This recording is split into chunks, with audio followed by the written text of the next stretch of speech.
¿Qué tal, apreciados amigos? Continuamos con nuestro estudio de esta lección y en este caso, en el tema de hoy, vamos a ver a través de diferentes figuras cómo el Señor desea relacionarse con nosotros y por qué el Señor adopta muchas veces imágenes que aquí son familiares para nosotros, y esas imágenes buscan pues darnos a conocer la relación que Dios desea con el hombre.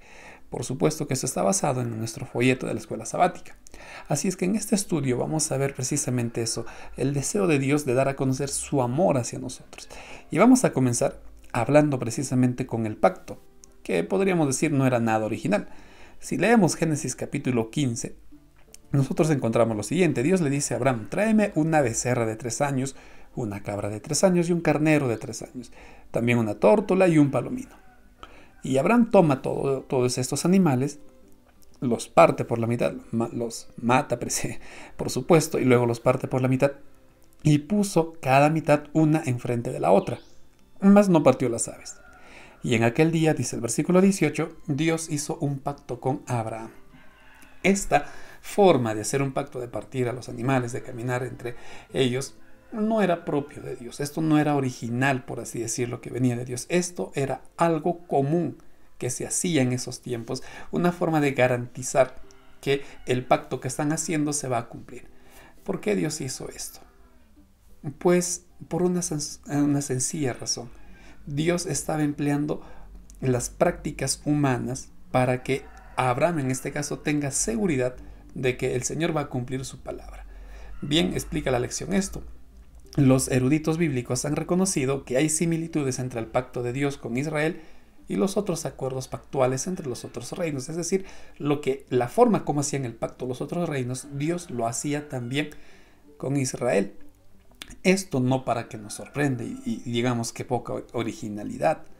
Al contrario, el Señor está trabajando con su pueblo en un contexto que ellos puedan entender, para que ellos vean que la palabra de Dios es segura, para que ellos entiendan que lo que Dios les está manifestando a través de todos estos rituales es algo veraz y Dios lo va a cumplir. Ese era el propósito.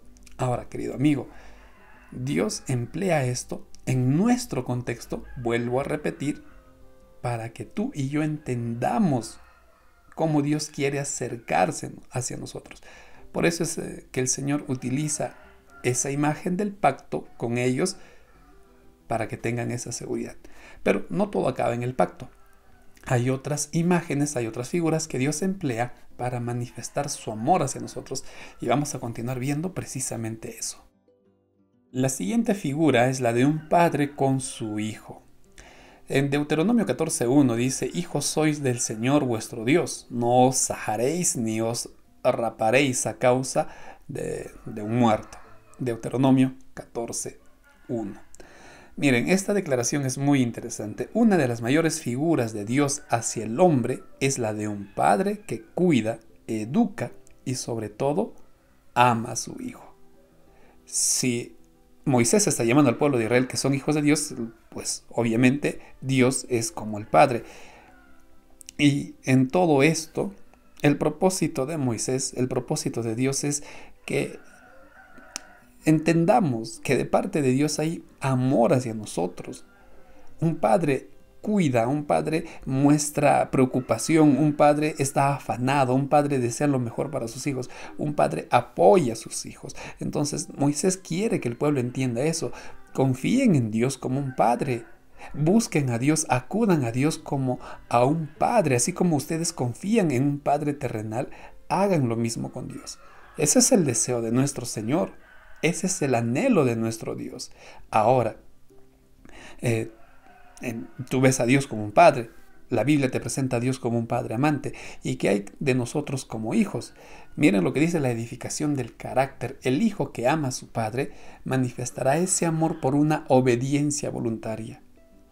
El hijo que ama a su padre manifiesta obediencia voluntaria. Es lo que nosotros debemos hacer hacia Dios.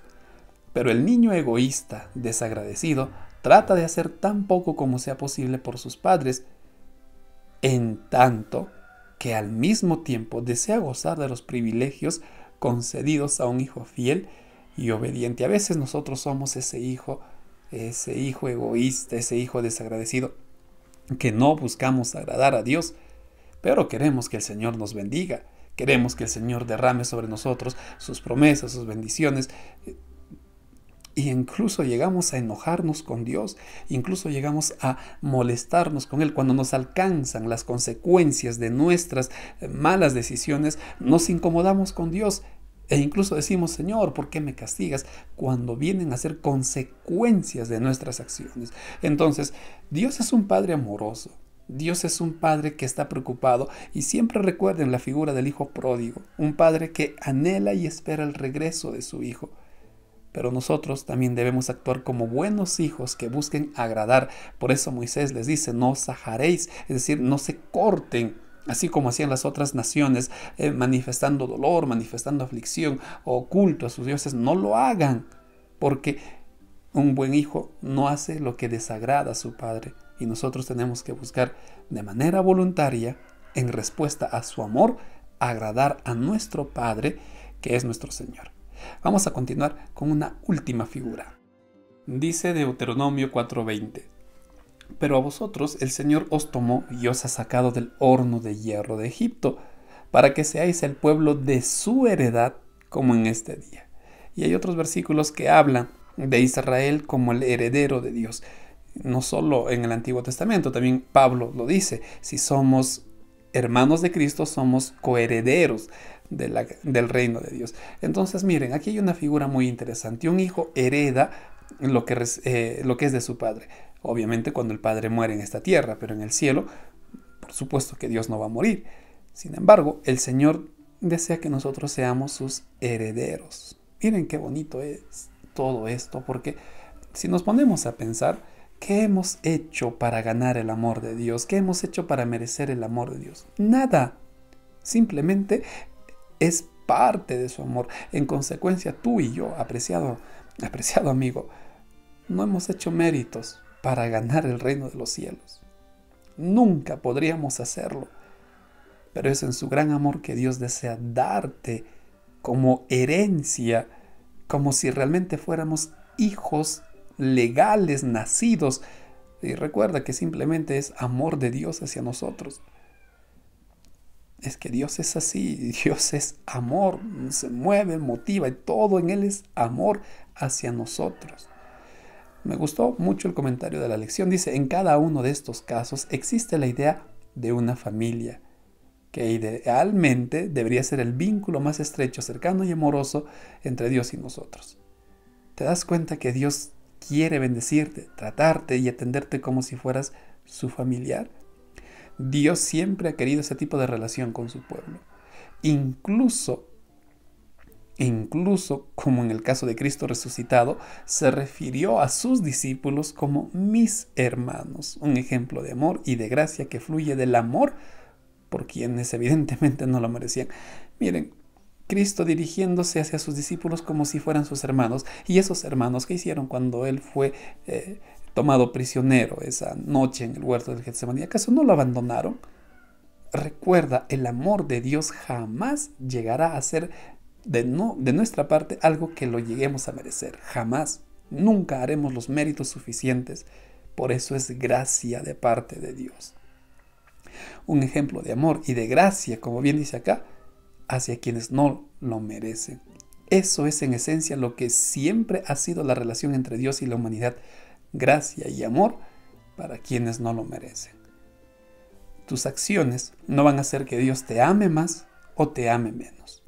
Tus buenas obras no van a hacer que Dios sienta más amor por ti, porque Él ya te ama. Hagas lo que hagas, pienses lo que pienses, la decisión que tomes, sea buena o mala, Dios nunca dejará de amarte. Así es que, querido amigo, miren qué lindas figuras. Dios hace un pacto en un lenguaje que tú puedas entender.